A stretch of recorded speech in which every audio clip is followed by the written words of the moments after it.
Hello, everyone, and welcome to the first ever virtual Resident Evil convention, ROECON. Thank you all so much for joining us. We have panels throughout the entire day. This is going to be a lot of fun. My name is JJ, and today I am joined by ROE Team member Ali. What's up, everyone? Welcome to ROECON. ROE Team member Tony. How are y'all doing, guys? ROE Team member Baggy. Hey, what's up? And very special guest, Joe Whyte, who plays Chris Redfield in the Resident Evil remake. All right. Good morning. Right. Well, thank you so much for joining us. Yeah, I'm going to pass it over to Ali now. I just want to welcome everybody to the convention first, and I want everybody to hopefully have a good time, enjoy all these panels. It was a lot of work putting this together, and keep in mind that everyone that is participating, from the actors to the content creators, our team, everyone's doing this on a volunteer basis. So it could be free for the fans, which is awesome. Hopefully everyone enjoys it. We've got a lot planned. You can see the schedule. We popped it up on social media. It'll be on our starting soon and ending slides. You'll see what the schedule is. And we've got a full day. We've got some music. We've got some panels. It's going to be a lot of fun. The cosplay showcase too is coming up. So I guess let's go ahead and kick this off. Tony, you got anything to say? Say something to the fans? Just good morning. I'm here. Physically, mentally is another story. Early. Yeah. And Beggy, you're the newest member to our team. I'm sure people are still trying to learn who you are. You want to introduce yourself, I guess, officially? Yeah, for sure. I am Beggy Beg Beg, the beggiest of all begs in all of Begtown. Begster. Hello and welcome. I am the lore analyst for this team. I do a lot of folklore stuff. I just released a novel analysis for SD Perry, and hopefully we'll get to talk about that with our lineup later today. Got some questions for the characters that will be in that, so we'll see. But yeah, that's a little bit of what I do. I'm so excited to be here. Really bright morning. Very ready for this. Yeah. So welcome everyone. This is straight vodka. Great vodka. Yeah, This is the only way to start the day. Make sure you put that vodka in your G Fuel. All right. That's just kidding. Don't do that. I like to start my morning with a cup of tea. Virus. I like it. Yeah. I like it. So everybody joining us, thank you very much. We got a lot of people in the chat. We appreciate you guys all coming by. If you guys have any questions at all for Joe Whyte, he plays Chris Redfield in Resident Evil 1 Remake. Just ask them, and we will try to get to all your questions throughout the event. Yeah. I can't guarantee we'll get to all of them, but just ask away. This is the time we're just all hanging out. It's really chill. Kick back, relax, enjoy the event, and if you want to chat and ask questions, go ahead and do so. We appreciate the support, guys. Mm-hmm. And we could roll into it. Yeah, I guess that's a point to make. Is we want the chat, all the fans involved as much as possible. So ask all your questions. We're going to keep an eye on the questions and find the appropriate ones that are good for the panel for us to put out there. So, but we're really relying on the chat to help us here. Let's say we want this to be everyone to feel included. So we want to have it like an open thing. Like if you were to go to a panel in real life, you walk up to the mic and get in line, and you get your question asked. That's basically what you're doing here too. So. And you don't have to walk up to the mic and ask your questions in order. You can all yell them all at one time. That's totally fine. Everybody scream in the chat. Right. Okay, let's get into it then. So, Joe, welcome. This is the first time we've had you on the channel, and not the last. We're going to have you again, hopefully again in the future. Oh, so it's a pleasure being had. Wait. Right. For those who don't know more than just Chris, can you give us some of your background, some of the things you do outside of the Resident Evil? Oh gosh, gee whiz! I've done a bunch of video games there, and well, no, I've actually, I besides doing voiceover, I work in animation. I was a modeler at Disney for 16 years. Wow. And so if you've seen any Disney films from Tarzan to Tangled, anything in that era, you've seen a lot of my work. Wow. I didn't know that. That's pretty awesome. Yeah, I did not know that about you. That's awesome. Yeah. And that was where I got my start in voiceover, was working at Disney doing scratch vocal for all the films. Okay. Scratch vocal is they have actors, people from around the building come in and do record the script in order for them to time out sequences and make sure the dialogue's working and all that stuff. That's how I got started doing voiceover. Was on Hercules. And if you remember, yeah, that was one of my favorites. Yeah, it's one of the better ones. You know, the two little demon characters, Pain and Panic. Right. Yep. One of them was voiced by Bobcat Goldthwait, and if you don't know Bobcat's shtick, he, you know, when he was doing stand-up, he sort of talks like this all the time. Nobody on the editorial crew on Hercules wanted to try to do the scratch for his character, so I said, I'll do it, and that's how I got started in voiceover. That's awesome. Well, I don't know if people know that you're also a comedian, so. I do stand up when it's available.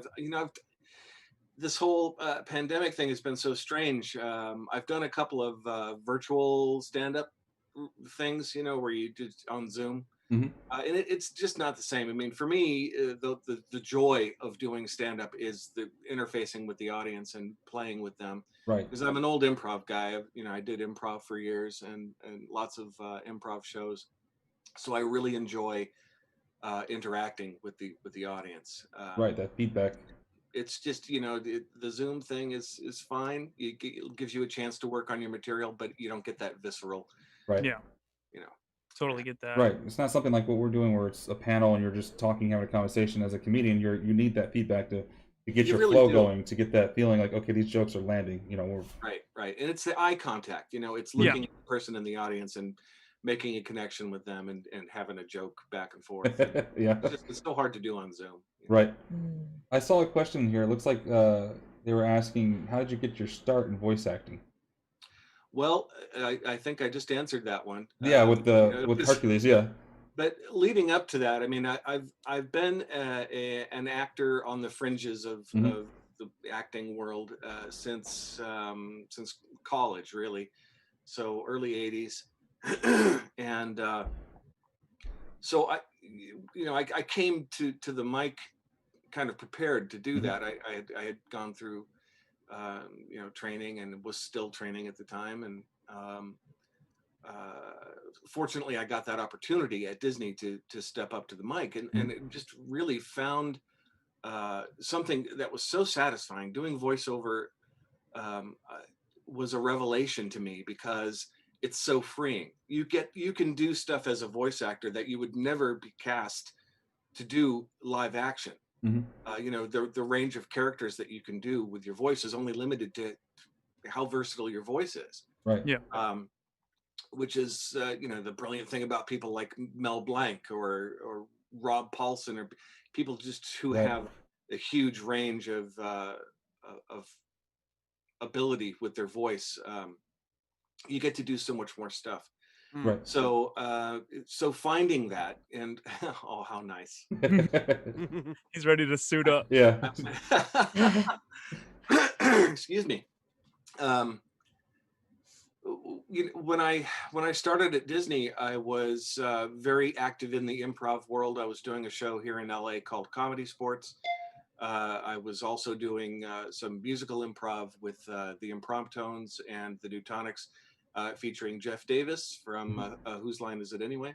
Yeah. Oh, that's awesome! Wow. And so I was ready. You know, when I discovered voiceover, it was kind of something that I was natural at and fell into, and they gave me so many opportunities at Disney. And the thing about doing scratch is if your scratch dialogue is good enough, they'll just keep it in the film.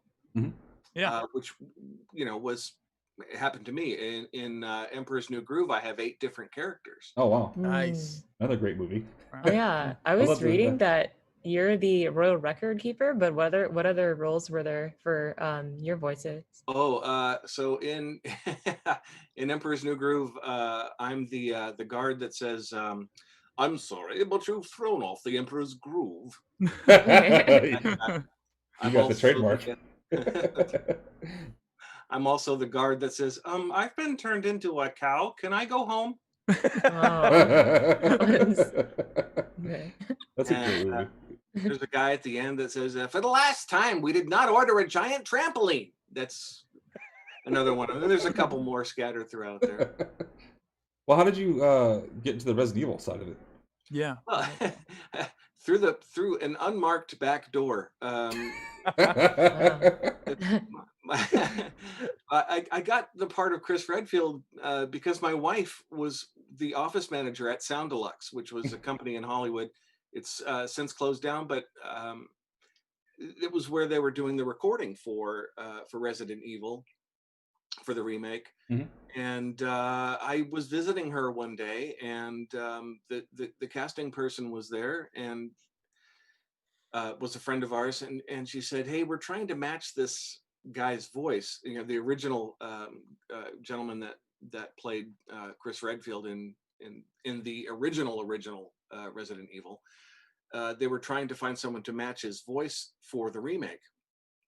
And she said, "Hey, would you like to give it a shot?" So I stepped in the booth and listened to some of the previous dialogue and matched it pretty well. And they said, "Hey, you sound, you know, like this guy." And we have a surprise. Hey there. Hello. Oh my Hi, gosh. Heidi. Good morning. Hey. Right? Welcome. Hey. Oh, I'm like, Good morning. what? You're doing what? What's going on? Surprise. How are you guys? We're great. We're great. Yes. Kicking this Joey, thing are you off. in the mansion? Yes, I am. That is here. hilarious. It was the price was knocked down from 47 million to $800, so I bought it. They said as That's is. great. As is, yeah. As is. Well, I'll be there to visit. Yeah. Please. Perfect. Well, thank you for joining us, Heidi. I'm glad that you got the invite and you popped in. This is awesome. It's great having you on Yeah, here. this is great. I'm like, well, I just happened to be. Let's do this. This is Yeah, you got some time. This is unexpected, by the way. This is compliments to Joe for getting a hold of Heidi and saying, "Hey, why don't you jump in on this with us?" Oh yeah. What a pleasure. What fun. I invited Peter Jessup as well. I'm hoping that he gets the message. Yeah, that would be amazing. If we get all three, it's going to be awesome. Yeah. Wow. Stars reunion. Yeah. The Stars reunion. Yay. So, yeah, to introduce Heidi, well, thank you so much for joining us. She is the voice for Jill Valentine in the Resident Evil 1 remake. So that was a fantastic surprise. Thank you for coming by. Thank you It's so a much. surprise for me too. Thanks for letting me in and inviting me, Joe. Thank you, Joe. A few heads just exploded out there in RE. Oh yeah. Yeah. Yeah, first surprise of the day. How about that? That's Chat's great. going nuts about this, Yeah. actually. Yeah. Yeah. That's great. Hello. Well, we were talking to Joe about some of his background and how he got into the Resident Evil. So, how did you wind up with the part for Resident Evil? Or how did you get Jill? Well, I was told that I had a voiceover audition for an animation part for a video game in my agent's office. And that's oftentimes what we did. We would go and audition inside our agent's office. And okay. because they have a sound booth in there, and then they have someone who directs you and records it and then sends it off for you. And so I came in and I read and I got the part. And I didn't know what Resident Evil was. I had no idea. Nothing. Since Isn't that amazing? I didn't either. I had no idea that I was stepping into this, you know, well-loved, iconic video game role. I was completely not on my radar. Yeah. And you know, then Resident Evil was still, it was very popular, but it wasn't as big as it is now, I don't think. It didn't have the major movie franchise. It didn't have all these different entries, as well as the things that are coming in the future. So it was still kind of moderate in its popularity.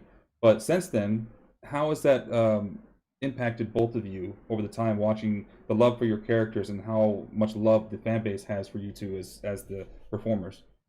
I guess we'll start with Joe and then jump over to Heidi. You know, it's been nothing less than amazing for me. You know, it was a thing that I kind of did and forgot about.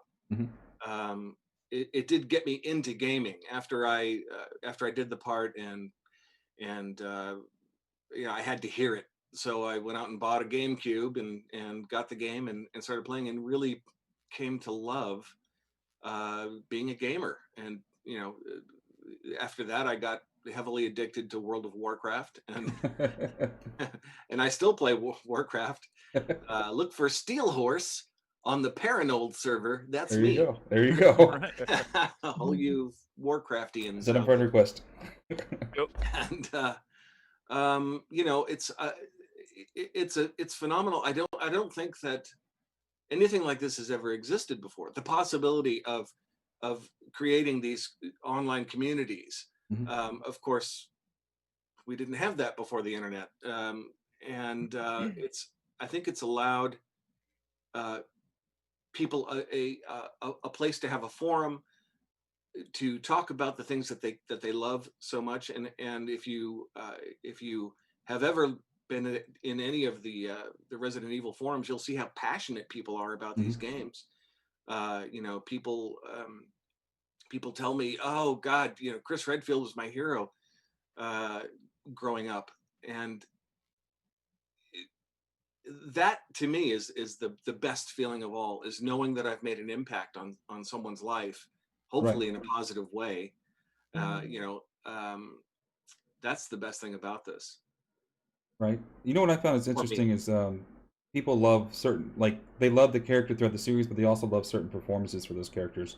And there's a lot of love for Remake Chris, so as well as Remake Jill. Heidi, how's your experience been since taking that role and then figuring out what Resident Evil was and the length of which that fan base goes now? Well, I was completely oblivious for about 18 years. Okay. So it's just recently you're realizing the love out there for you. Oh yeah, another fan site, Crimson Head, reached out to me, found me, and so I quit acting. I just retired. I was like, it's too much stress. It's too much pressure on me. I was having terrible anxiety, and it was just ruining, you know, not acting, but what I was experiencing was making me unable to perform anymore. And so I just said, I've just got to put this away, and went on and changed my life. And so, you know, every now and again I'd see a Resident Evil poster and I'd say, oh, that must be from like the game I did. Huh, interesting. You know, and I wonder if it's somehow attached. Oh, I guess it's popular, whatever. And my kids just weren't gamers really. And so it was a whole universe going on all around me that I had no idea about. And I really, all of my anxiety kept me from having an online presence, not on Facebook, not on Instagram, not on IMDb, nothing. I just wanted to, it was just making me too anxious. And then I wrote a book, and I had to get on social media and to help promote it. And so I did, and I got on IMDb, and that's where Crimson Head found me. And he reached out to me and they said, are you the same Heidi Andersen that did Resident Evil almost 20 years ago? And I'm like, yes, yes, I am. And they said, do you know that people have been looking for you? And I've said, no. No. Oh, people are looking for me. No, I didn't know that. No. And so, so they kind of opened up the universe to me in this way. And it was just, I mean, can I tell you what a thrill it's been for me? Just the joy that it has brought to me to know that something that I did 20 years ago and then didn't pick back up because I was in so much pain, you know, that that has turned into something that people have really responded to in a favorable way is just a gift from heaven. And I'm just so thrilled, so grateful. And it's just been a real kick for me every time, you know, like, thank you for reaching out to me, Joe. I'm so glad I was available because it just brings joy, nothing but joy when, you know, something like this happens. So absolutely. Yeah, you guys are really heroes to a lot of people. Yeah. We do have a question here for you, Heidi, but I guess this could go to both you and Joe. Heidi, once you got the part for Jill, did you play or at least watch the original Resident Evil for inspiration? And then he says, which I hope you didn't. Okay, so that was all something that had to be explained to me too. Before so Resident Crimson had reached out to me and they said, okay, we're going to do this interview with you. And I was like, okay. And I thought, well, I better get up to date on it before we do the interview. So I started watching some, what are the things called on YouTube? The Let's Plays, walkthroughs. I started watching some walkthroughs and I was like, wow, oh, this is really cool. This is great. Oh, that's my voice. You know, it was like a whole thing for me. And so then when I talked to them, I said, so why do people always bring up the first Jill? And they said, well, let me tell you. Yeah, quality. So no, I knew nothing. I had not seen any of the artwork. I don't think I saw even a drawing of the character that I was playing. None of that. I was just me in a studio by myself, the director and the producer, and that was it. Everything was imagined, and I had no history of the game. Nothing. Yeah. Sometimes it's better that way, to just get a backstory to the character and then form the character in your mind, what you envision as that character. Yeah. Fresh take on it. Now it was different for me because they asked me to voice match the previous actor. Oh, really? Yeah, so a real deep voice. My audition was listening to his lines and then trying to say them the way he said them. Oh, yeah, actually, that makes sense. So when I first started doing the gig, they wanted me to do it as similarly to his take as I could.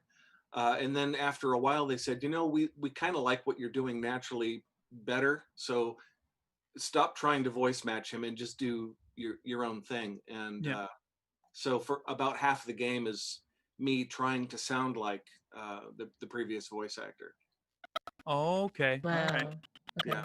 Other than that, I had no idea what the legacy of the game was. You guys definitely improved it. Oh.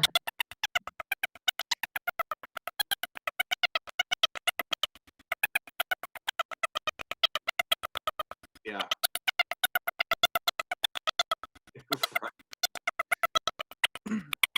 Yeah, but that was the early days of video games. Yeah. I mean, before celebrities, or not even celebrities, before they started getting real actors to come in and voice the games, I mean, it was just people from the company usually. Yeah, Oh, is that right? Yeah. Yeah, Those are the different company people doing the lines. Yeah.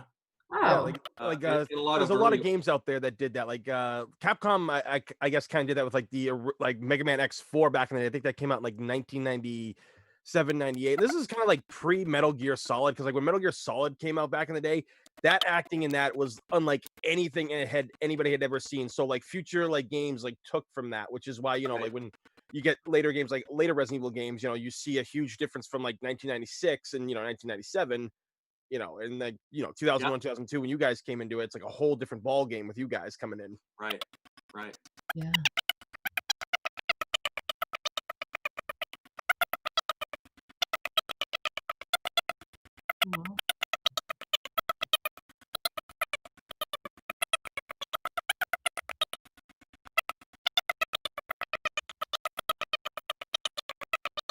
Ollie, I don't mean to interrupt, but everybody's saying in the chat that your mic is coming through Chipmunk. He can't hear anything you're saying. Oh, no. While he works on that, we should probably take over here and continue on with what he was saying. Okay, so everybody talk like this then. Yeah. Apologies. You got SpongeBob in the chat.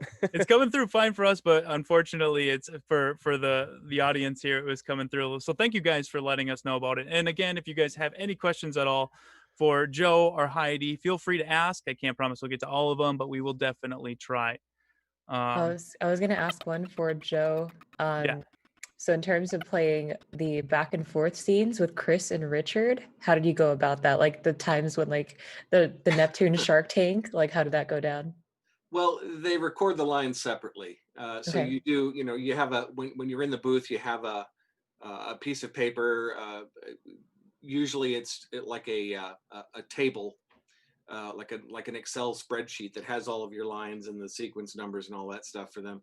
And you just go through and you do one character's lines, and then you do the other character separately from that. You never actually switch back and forth. Right. So everything's done, uniquely. The lines are all unique to themselves. Okay. It's one of the strange things about doing voiceover. You do your characters in a vacuum, but also I never met any of the other actors before Crimson Head Elder podcast got us together. I'd never met Heidi. I'd never met Peter, or any of the other actors. Everything was done alone in a booth So it's difficult. I guess the challenge is for a director is to make all of those performances that happen individually and apart from each other, how to make them come together and sound like a conversation. Yeah. That's I get part of the magic of putting these things together. And that's true throughout all animation, or so what was my point? I'm sorry, I went off track. No, you got it. Did you have any kind of guidance on how to play Richard Eichen's character? Like in the way that they told you to do Chris, like the previous one? Yeah, no. They basically said, okay, we have this other voice we'd like you to do, and he's been bitten by a big snake. So, Richard is essentially whiny Chris. He's you take Chris Redfield and you pitch him up a little bit, and you just kind of make him sound like he's been damaged by a big snake. Don't go in there. I need serum. Jill, Rebecca, go get me serum. That's essentially Richard. Yeah. Whiny Chris. Whiny Chris. Now, I love it. The only way I'll see him going forward. To talk a little bit more about like voice acting and being in the same room and stuff. Yeah, it's very rare, and I think that you would kind of get more out of a performance if like a lot of people were in the room together. I know that sometimes that can be difficult, but I know back in the day, like they did like Animaniacs, like all of them, they were together and stuff. Pretty much like most of the cast and crew were together for Futurama. And Billy West plays like Fry in that and everything. Like he used to have to like bring a pillow because the guy who does Bender's voice just kept making him laugh so much he would have to like just start crying into a pillow and stuff. So I think it gives you like an extra amount of energy to be able to play off one another. I mean, if anybody's ever done theater, that's that's well, I fully agree. I fully agree. And doing it in a group like that is definitely optimal. The problem becomes for the editors, they have to be able to separate the lines. So and I think it's also we spoke earlier about how difficult it is to get 3 people together in a room at the same time. Yeah. Getting 3 actors in a room at the same time is even more difficult because of the craziness of the schedules. Yeah. So I imagine it's much easier to be able to bring one person in at a time, to fit into their life schedules, to do that. All right, I'm so out of touch on this, but I think I heard that that's what they're doing now. Oh, is they're doing the whole group all together in one room? That's what I've heard. They might do or have scenes, Yeah. I mean, it is possible. I mean, it is possible to be like to do that. I mean, like this technology, is a lot better now than like when like Animaniacs and Futurama was back in the 90s and stuff. And I'm sure they're doing that now because Animaniacs is making a big comeback and everything. So like one of the other great things I noticed, and this is a shame, like something that would have been cool for you guys to do back in the day was actually have done the motion capture. Because that would have been so cool. Because like motion capture kind of was a thing back then. It was very early because like Ruben Langdon, he's been the motion capture for Chris since I believe Code Veronica, and that was like 2000. Wow. So it's just and then like he's taken behind the scenes shots of like when he was Chris in Resident Evil 6 and Jason Font of Power Rangers Time Force fame. He was the mocap for Leon, and it's just like you just see the energy. It's great to see both sides. And sometimes I feel when you get both the actor and doing the mocap, it really just brings it together. And I wish you guys could have done something like that. That would have been fantastic. Oh, me too. Yeah, that would have been cool. I haven't done mocap yet. I would love to have a chance to do some of that. It's a real experience from what I've been told from people I know who've done it. They say it's just kind of like a lot of goofing around, but a lot of seriousness. But like when you see like what it becomes, it's like, wow, we were doing that. Yeah. Yeah. Atomic Al asks, Heidi, what's one of your favorite voice roles besides Jill? Oh, I did Xena Warrior Princess. I did her sidekick. What was That's cool. Oh, Gabrielle, I believe. Gabrielle, thank you. Wow. Yeah, I did that, and that was gobs of fun.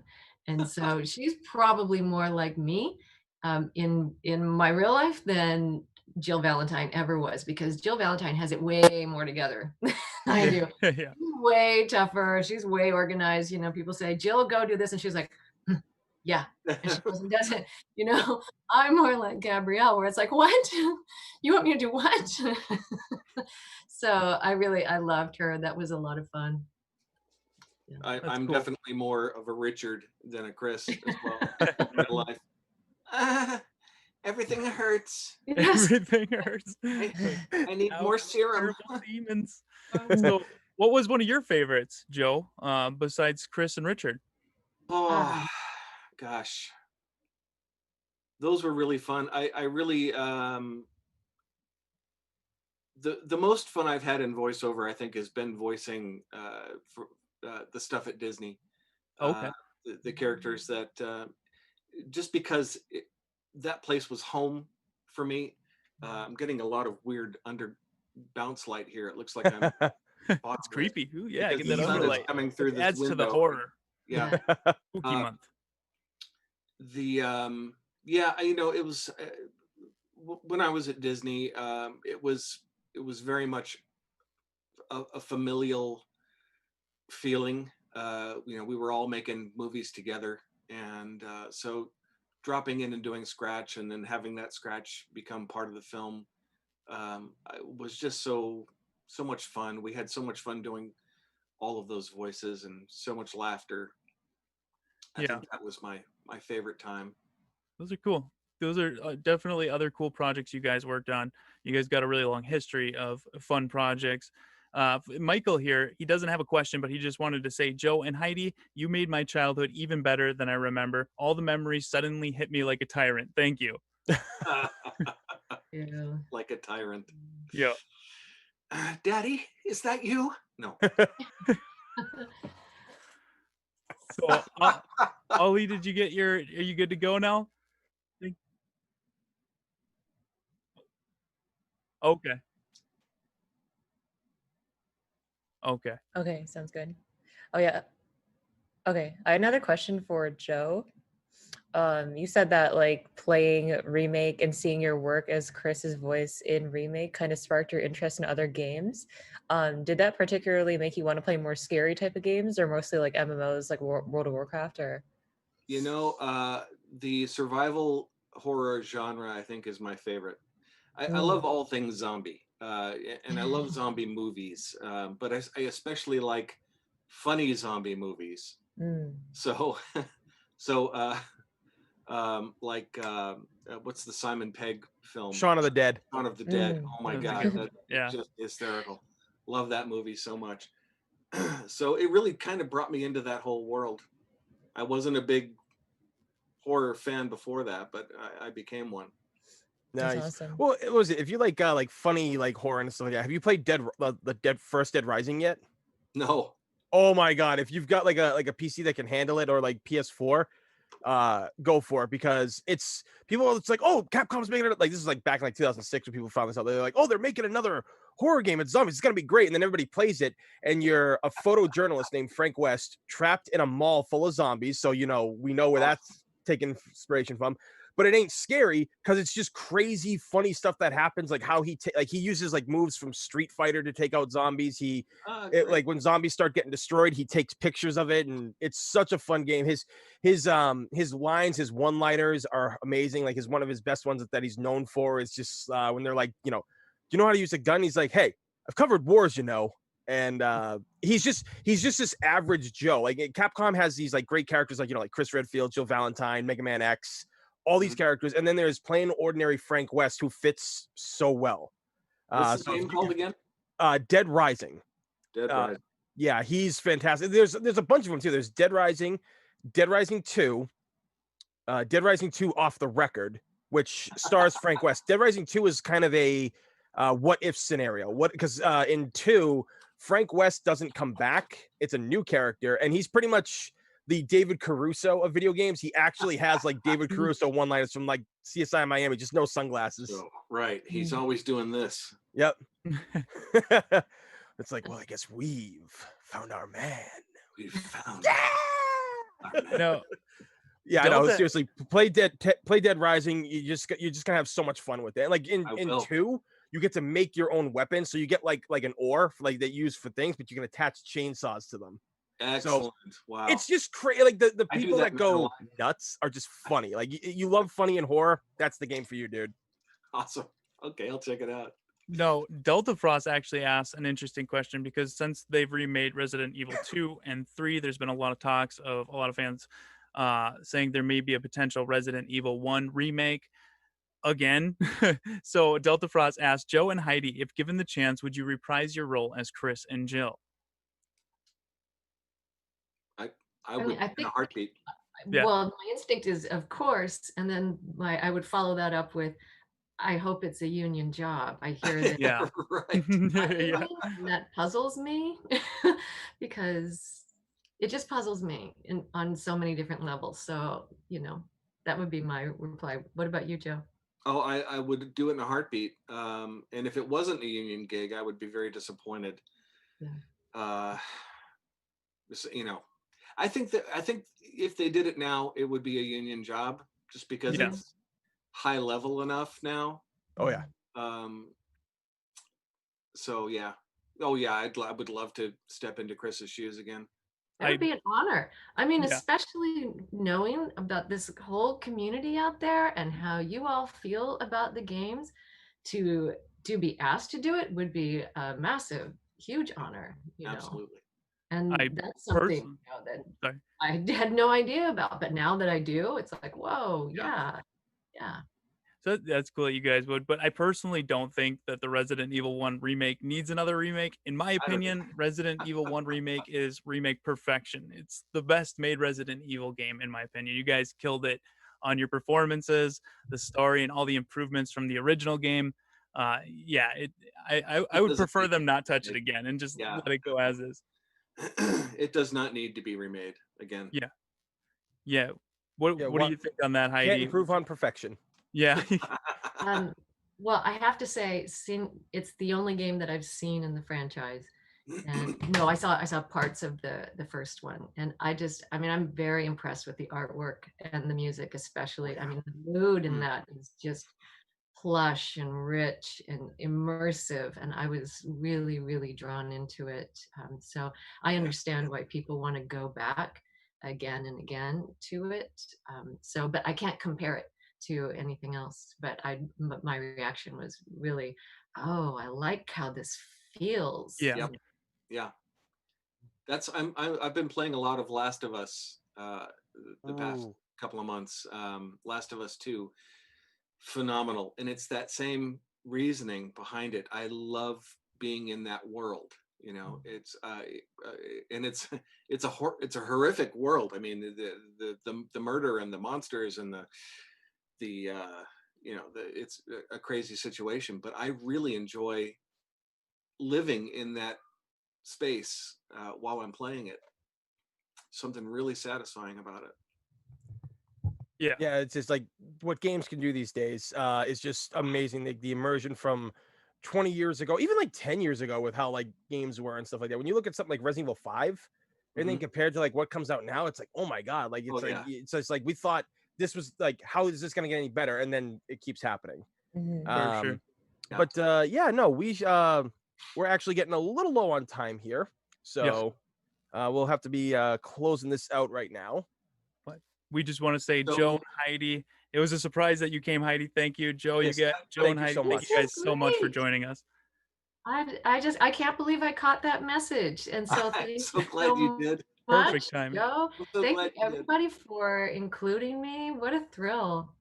Yeah, thank you. Yeah, you guys, your parts in the games were fantastic. As I said earlier, you guys are heroes to a lot of the Resident Evil fans. So from us here on the ROE team and the Resident Evil community in general, thank you so much. We appreciate your work and all that you've done for the series. So thank you guys so much for joining us for our first ever ROECON panel. It has been a success. Yes. We did it. All right. Thank you guys very much. And we'll talk again soon. So, and everybody watching, thank you guys very much for joining us for the first panel. If you guys are interested in the upcoming panels, there is a list down below in the description that'll give you the times for everything. So we will see you again later on today with the next panel. Thank you, everybody, for making this an epic start. And we'll see you guys soon. Okay. Ciao, ciao.